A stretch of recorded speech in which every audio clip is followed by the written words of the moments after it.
Suddenly, I can't be far enough from it. Right, so it was drifting a little bit. There was a bit of elevator to the back, so I put a tiny bit of trim on it. And yeah, we'll try that again. So it'll start off at 55. I'll flick a switch and it'll go up to 75 over a few seconds. So let's try that again.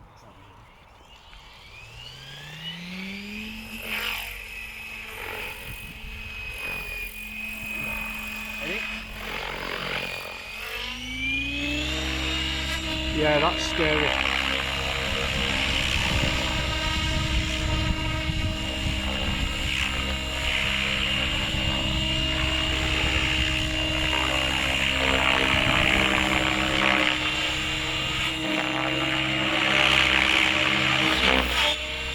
Oh my God.